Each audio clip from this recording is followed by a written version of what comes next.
Waalaikumsalam warahmatullahi wabarakatuh. Saya mengaji Mas dari Sulawesi. Sulawesi. Oh, Masya Allah. Bagaimana cara meninggalkan sesuatu yang sudah candu? Candu berat.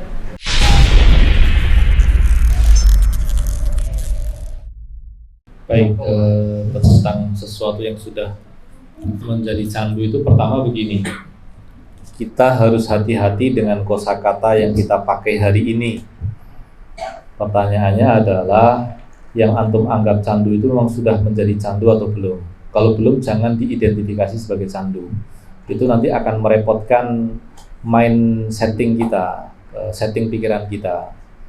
Kalau dia belum candu, antum sebut candu, dia akan memberatkan pikiran kita sendiri. Tapi kalau betul sudah candu, seharusnya antum ketagihannya tuh kalau ketika nggak menyentuhnya ya antum seperti sakau gitu ya. Antum sakau belum? Belum kan? Ya kalau belum bukan candu lah, insya Allah itu. Jadi hati-hati dengan kosakata yang kita pakai itu betul itu ya. Di antara makna wa qulu qaulan sadidan, meskipun saya termasuk yang kadang-kadang lambe turah ngomong sembarangan itu, naudzubillah, semoga Allah melindungi saya. Tetapi di dalam banyak hal saya sangat tertib di dalam memilih kata-kata karena kata-kata itu mewakili realitas. Maka makna wa qulu qaulan sadidan yuslih lakum a'malakum itu artinya kan begini, omonglah yang baik maka Allah akan baikkan perbuatanmu. Omongan yang baik itu membuat baik perbuatan. Nah tadi memilih kosakata yang tepat akan memudahkan kita untuk melakukan amal perbuatan. Kalau itu belum candu, jangan disebut candu. Itu satu. Yang kedua, perkaranya itu kan nanti sebetulnya kan bisa sangat berkaitan dengan senangnya pada sesuatu itu di perkara apa, kan begitu. Apakah masih ada dimensi kebaikannya atau sepenuhnya haram? Kalau candu misalkan kepada khamr itu mutlak haram kan? Mutlak haram. Tapi kalau kemudian dia di game misalkan begitu, maka kan nanti tinggal juga dicermati aktivitas pokoknya itu apa. Kalau dia memang orang yang hidupnya di dunia programming, dia tidak bisa melepaskan diri dari komputer kan? Sehingga game itu sesuatu yang seperti menjadi efek samping gitu kan ya, sesuatu yang memang sudah sepaket bisa ditinggalkan tetapi nggak bisa dipisahkan kan begitu. Nah, maka diidentifikasi dulu apakah itu termasuk perkara yang haram mutlak atau masih ada dimensi baiknya. Kemudian yang ketiga adalah bisa nggak diambil jarak.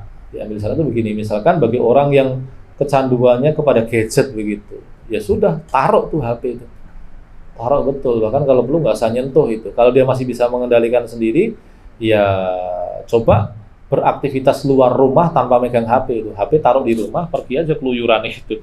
Tapi jangan kemudian keluyuran ke aktivitas yang lain, kan gitu ya. Nah itu bisa dilakukan.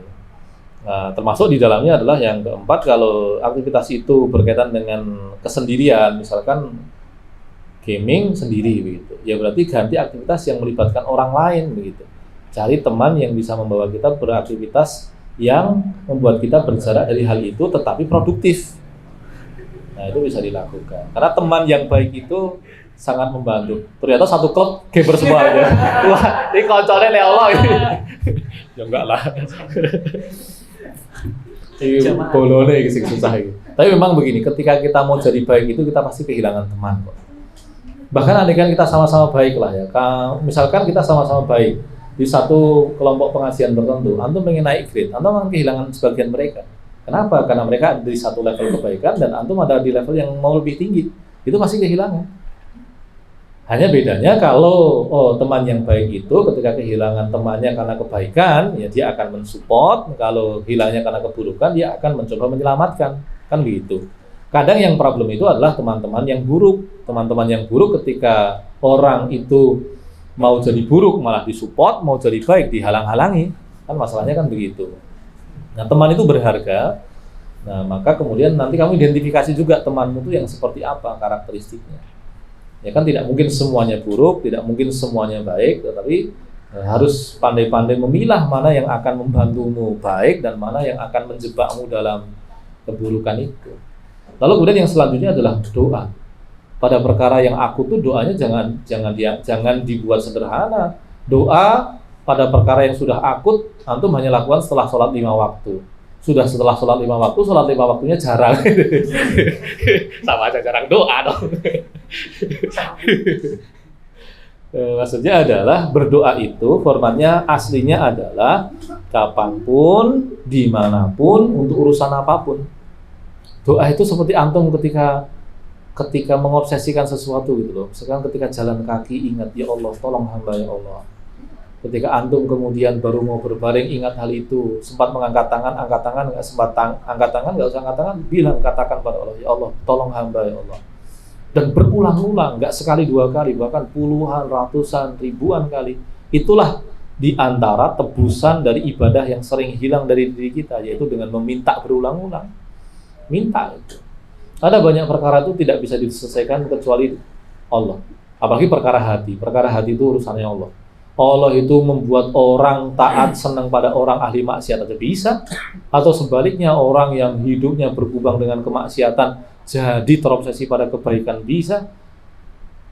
Kalau jatuh cinta sama orang itu kan sampai sekarang nggak hilang perasaannya padahal wong boneng gitu. Sorry ya kok ya, saya hanya ngarang sih kok. Kalau bener ya.